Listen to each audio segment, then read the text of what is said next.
Morning, my son-in-law changed the locks on my house. The weather was doing that thing it does in late October in central Ohio. Gray and cold and mean. Like the sky itself had decided to stop pretending. I'd been up since 5. Old habit. 31 years as a forensic accountant will do that to you. Your body just stops believing in sleep past sunrise. I had my coffee going. I was in my robe, and I was standing at the kitchen window watching a squirrel argue with a bird feeder when I heard the sound. Metal on metal. Drilling. I set my mug down. I walked to the front door and opened it, and there was a man I didn't recognize, crouching in front of my door lock with a drill in his hand. He was maybe 30. Work jacket. Tool bag beside him on the porch. Behind him, at the end of my driveway, stood my son-in-law Derek. Derek had his arms crossed and a smile on his face that I hadn't seen before. Not the polite smile he used at Thanksgiving, not the nervous smile he wore whenever I was in the room. This was something else. Comfortable. Satisfied, like a man who'd already won something and was just waiting for the other side to figure it out. "What is this?" I said. Derek looked at me the way you look at a piece of furniture you're getting rid of. "Morning, Arthur. We're updating the locksmith." Legend locksmith. He glanced up at me and then back down at his work, clearly wanting no part of whatever this was. "This is my house," I said. Derek unfolded his arms and reached into his jacket pocket. He held up a document. Even from the doorway I could see it was printed on legal paper, and I could see the word deed in bold at the top. "Not anymore," he said. "Let me back up," because the way it ended at that driveway had nothing to do with Derek, and everything to do with my daughter Melissa. And a period of about 14 months where I stopped paying close enough attention to things I should have been watching very carefully. My wife Ruth passed in the spring of the year before all this. Pancreatic cancer. We had about 4 months between the diagnosis and the end. 4 months is enough time to say what needs saying, but not enough time to make peace with any of it. I don't think there is ever enough time for that. Ruth and I had been married for 38 years. We had one daughter, Melissa. She was 41 when her mother died, and whatever grief did to me hollowed me out, slowed me down, made the house feel like a museum. It seemed to do something sharper and stranger to her. Melissa had married Derek Caldwell about 9 years earlier. I'll be honest, I had never loved the match. Derek was the kind of man who talked about money the way other people talked about the weather, constantly, casually, as though it were the only real subject. He worked in commercial real estate. He was good at it, or said he was. He drove a truck that was too new and wore watches that were too expensive, and had opinions about everything except the things that mattered. But Melissa loved him, and Ruth had made her peace with it, and so I had too. After Ruth passed, Melissa started coming around more. At first I was grateful. The house was quiet in a way that wasn't natural, and having her there helped. She'd bring food, she'd sit with me in the evenings, she'd go through some of Ruth's things with me when I couldn't face doing it alone. Somewhere in those first months, Derek started coming too. And somewhere after that, the two of them started staying over on weekends. And somewhere after that, Derek started talking about my finances. He had a way of doing it that didn't feel like an attack. It felt like concern. He'd mentioned that the investment portfolio Ruth and I had built over the years was underperforming. He'd bring outs. He'd sit at my kitchen table with a legal pad and walk me through numbers. And the grief was still so thick in me that I'd sit there and nod and understand maybe 40% of what he was saying and feel grateful that someone was handling it. That was my first mistake, letting grief make me passive. About 6 months after Ruth died, Derek brought up the power of attorney. He framed it as protection. Estate planning. He said that at my age, I was 68 at the time, it was irresponsible not to have these documents in order. He said Ruth's death had shown all of us how quickly things could change. He said he and Melissa only wanted to make sure that if anything happened to me, my assets wouldn't get tied up in probate, wouldn't get eaten by taxes, wouldn't end up in the wrong hands. He sat across from me with a document he said a lawyer in Columbus had prepared. I should have read it word for word. I should have taken it to my own attorney. I had been a forensic accountant for 3 decades. I had built my entire career on reading documents that other people assumed were clean and finding the thing hidden inside them. I knew better than anyone alive that the danger is always in the language. But I was tired. I was grieving. and Melissa was sitting beside me, and she put her hand on my arm and said, "Dad, we just want to take care of you." I signed. For a few months, nothing seemed different. Then small things started to happen. I got a call from my bank about a transfer I hadn't authorized. $15,000 moved from my savings into an account I didn't recognize. When I called the branch, they told me the transfer had been initiated under a power of attorney on file. When I asked to see the document, the version in their system had language I didn't remember reading. Language that gave the attorney, in fact, Derek, broad financial authority. Not just healthcare decisions, not just emergency access. The ability to buy, sell, and transfer assets on my behalf. I didn't say anything to Melissa or Derek right away. Old profession-y habit. When you find something wrong, you don't tip your hand. You document first. I started keeping a notebook. Over the next 2 months, I found 5 additional transfers, small enough individually to not trigger automatic alerts. Together they came to just over $60,000. I found a title search on my house that had been run 6 weeks prior. Not by me. I found a listing briefly posted on a real estate site and then taken down, but cached for my home address. Listed by a brokerage Derek was affiliated with. For sale. With an open house date that had already passed. And then I found the deed. I'd requested a copy from the Franklin County Recorder's Office, something I should have done months earlier. What came back was a quitclaim deed transferring my property. The house Ruth and I had bought in 1991, the house where we raised Melissa, the house I had paid off entirely in 2019 into an LLC. The LLC had been formed 8 months ago. Derek was the registered agent.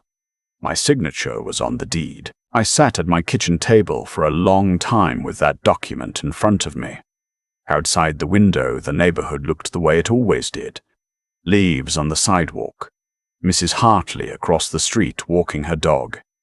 Everything ordinary. Everything normal. I thought about Ruth. I thought about what she would say. She had always seen Melissa more clearly than I had, not harshly, just honestly the way mothers sometimes can. She had said once, years ago, that Melissa had a weakness for strong personalities, that she tended to become the person beside her. I thought about the 31 years I had spent tracing financial fraud for corporate clients, for law firms, for the IRS. I thought about the depositions I had given, the courtrooms I had sat in, the number of times I had watched a person on the stand try to explain a document they thought they understood and realize in real time that they didn't. I thought, I have been an idiot. But I have also been an accountant for a very long time. I picked up the phone and called my attorney. Her name was Sandra Okafor. We had worked together for 15 years, mostly on corporate fraud cases. She was 62, meticulous, and had a way of going very quiet when she was angry that I had learned to recognize as more dangerous than shouting. I drove to her office the next morning with my notebook, the deed copy, the bank records, and every document I had photographed or printed in the past 2 months. She went quiet about 4 minutes into my presentation. She went quiet and stayed quiet while she read through everything. Then she set it all down on her desk and looked at me. "Arthur," she said, "you understand what this is?" "Deed fraud," I said. "Elder financial abuse, possibly wire fraud, depending on the transfers." "The signature on this quitclaim deed," she said, tapping the document. "You're telling me you didn't sign this version?" "I signed a document 6 months after Ruth died. Whatever I signed, it wasn't this. This language." I pointed to 2 specific paragraphs. This was not in what I reviewed. Sandra nodded slowly. "The notarization. I want to know who notarized it," I said, "and I want to know whether that notary was present when any signature was obtained. Because if the notarization was backdated or fabricated, then we have criminal fraud, not just civil," she said. "Yes." She looked at me for a moment. "How long have you known?" "About the scope of it." 8 days. "About something being wrong?" "Longer than I should have let it go." She nodded. She wasn't going to make me feel worse about that than I already did. We spent 4 hours in that office. When I left, Sandra had already put in a call to an investigator she trusted and had drafted a letter to the Franklin County Prosecutor's Office. She had also told me, very clearly, not to go home and confront Derek or Melissa. Not yet. Let the documentation build. Let the case get solid. I told her I understood. I went home and I waited, which is how I ended up at my front door at 7:45 on a Tuesday morning in October, watching a man I'd never met drill the lock out of my door. I stepped out onto the porch. The morning air hit me. The locksmith kept working. Derek came up the driveway, still with that smile. "Arthur, I want this to go smoothly," he said. "We've already transferred your personal belongings to the storage unit on Morse Road. I'll text you the code. You've got until the end of the month in the guest room at our place if you need a transition period. But after that, Derek," I said, "after that you're on your own. And frankly, I think an assisted living." "Derek," I said again, louder. He stopped. I looked at him calmly. I had been looking at documents for 31 years, and I had learned in that time that the moment you lose your composure is the moment you lose the room. Ruth used to say I had ice water in my veins.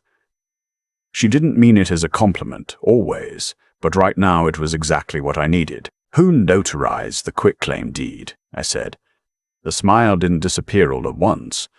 It faded, the way light fades when a cloud passes over, gradually and then completely. "What?" "The notary stamp on the deed, transferring this property into Caldwell Property Holdings, LLC. I want you to tell me who that notary is, and I want you to tell me whether that individual was physically present when the document was signed." Derek's jaw shifted. Behind him, the locksmith had stopped drilling. "Because here's what I know," I said. "I know the notary stamp on that document belongs to a James Vollmer of Dublin, Ohio, who surrendered his notary commission in March of last year. 4 months before that deed was dated. So whoever stamped that document was using a commission that no longer existed, which means the notarization is void, which means the deed is void, which means that LLC has no legal claim to this property, and the lock this gentleman is currently removing belongs to me." The locksmith stood up. He looked at Derek. He looked at me. He picked up his tool bag. "I'm going to need you to leave, sir," he said to Derek, and I noticed he was speaking to Derek and not to me. 2 days later, Derek was served. Sandra had moved faster than I expected, partly because the evidence was clean and partly because the Franklin County Prosecutor's Office had seen a significant uptick in elder financial abuse cases and had a dedicated unit that took the referral seriously. The charges included deed fraud, elder financial abuse, unauthorized use of power of attorney, and wire fraud for the transfers. The investigation also turned up a second party, a paralegal named Steve who worked at the title company Derek had used, who had falsified the notarization in exchange for a fee. Steve cooperated immediately. People who falsify legal documents for money tend to be pragmatic about self-preservation. Melissa was not charged, but she was interviewed extensively.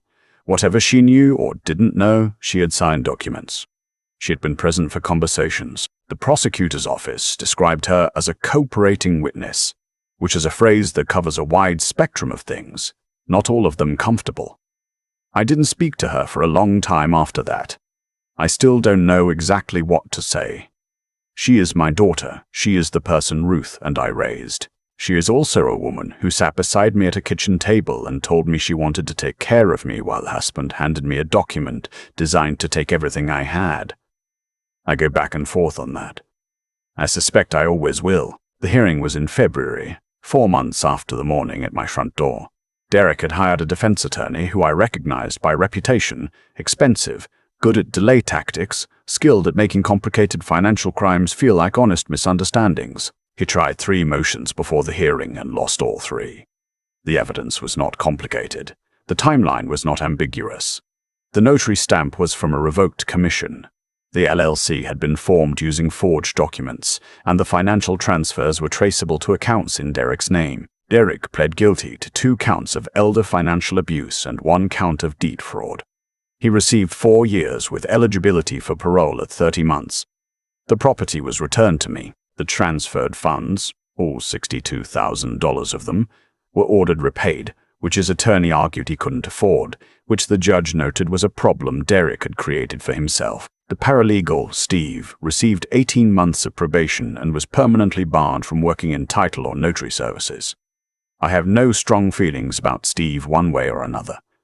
He was a small person who made a bad decision for a small amount of money. I have seen enough of those in my career to not find them interesting. I sat in that courtroom and I thought about Ruth. I thought about what she would have made of all of it. The fraud. The hearing. Derek in a suit that was too expensive for someone who was about to go to a correctional facility. Melissa sitting 3 rows behind me, not looking at me. I thought she probably would have cried. Not at the verdict, at the whole thing. At the fact that it had happened at all. I didn't cry. I thanked Sandra on the courthouse steps, and I drove home, and I made myself a cup of coffee, and I sat at the kitchen table and I looked out the window at the yard Ruth had spent 20 years trying to get right. The squirrel was back at the bird feeder. I'm not telling this story because I want sympathy. I'm 69 years old. I own my home free and clear, my finances are restored, and the man who tried to take everything from me is currently in a minimum security facility in Central Ohio, reconsidering his choices. I'm telling it because I know I'm not the only one. Grief makes you slow. It makes you trusting in ways you wouldn't otherwise be. It makes you want to believe that the people who say they love you mean it, because the alternative, that they see your loss as an opportunity, is too ugly to sit with. I gave Derek an opening. I gave him that opening because I was 68 and I had just buried my wife, and I didn't have the energy to scrutinize every document the way I should have. Every financial professional I know has a version of the thing they preach to clients but failed to do themselves. That's mine. What I tell anyone in a situation like this. The moment someone you didn't choose, a son-in-law, a daughter-in-law, a distant relative who suddenly becomes very interested in your well-being, starts talking about your finances, stop. Don't be polite. Don't assume good intentions. Get your own attorney. Not a shared one. Not one they recommend. Not one who's doing you a favor. Yours. And read the document. Every word. Every paragraph. Even the parts that look like boilerplate, because the boilerplate is where it's hiding. Derek thought he was dealing with a grieving old man who used to be sharp. He forgot that. Used to be sharp is not the same thing as isn't anymore. The house is still mine. The bird feeder is still in the backyard. Ruth planted the oak tree beside it in 2003, and it is, by my estimate, going to outlast everyone in this story. That seems right to me. I've thought a lot about what made Derek believe he could get away with it. Not the mechanics, the forged notarization, the LLC, the transfers small enough to fly under the radar. I understood those the moment I found them. I mean the underlying assumption, the belief that I had become someone who wouldn't check, someone who would sign what was put in front of him and be grateful.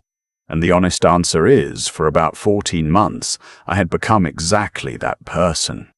Not because I was stupid, because I was gutted, because Ruth was gone and the house was quiet and Melissa was there with food and conversation and Derek was there with spreadsheets and concerned expressions, and I wanted so badly for it to be real that I stopped asking the questions I had asked professionally every single day of my career. That's the part that stays with me.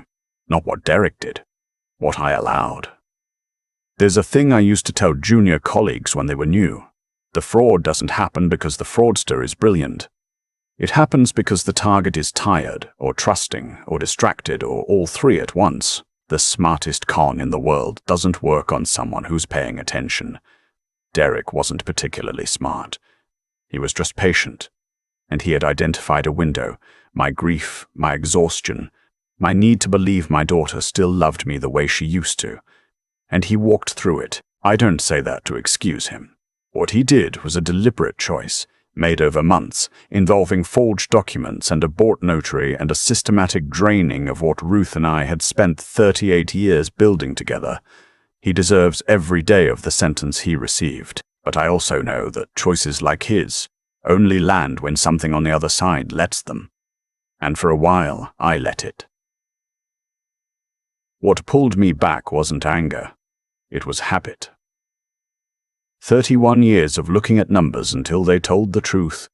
One phone call from the bank that didn't sit right. One afternoon, where something in me, some professional reflex that grief hadn't quite managed to put to sleep, said, "Look closer." Intelligence, in my experience, isn't about being the smartest person in the room. It's about staying curious even when you're tired. It's about asking the next question even when you don't want the answer. Derek was counting on me to stop asking. The one thing I had left to give myself was the decision not to. And Melissa. I still don't know, completely, what to do with Melissa. She is my daughter. She sat beside me at that table. Whether she knew the full scope of it or told herself a version where it was all Derek's idea and she was just along for it, I genuinely can't say. What I know is that when your character is tested, the test doesn't care about your intentions. It only records what you did. She made her choices. I made mine. Derek made his. Every single consequence in this story flowed directly from those choices, with no detours and no exceptions. The oak tree Ruth planted in 2003 is still in the backyard. It'll be there long after all of this is forgotten. I find that steadying somehow. The idea that the things built with patience and love outlast the things built with greed. Not as a promise, just as a pattern I've observed in 31 years of forensic accounting and 69 years of living. Pay attention. Ask the next question. Don't let exhaustion become permission. That's everything I know.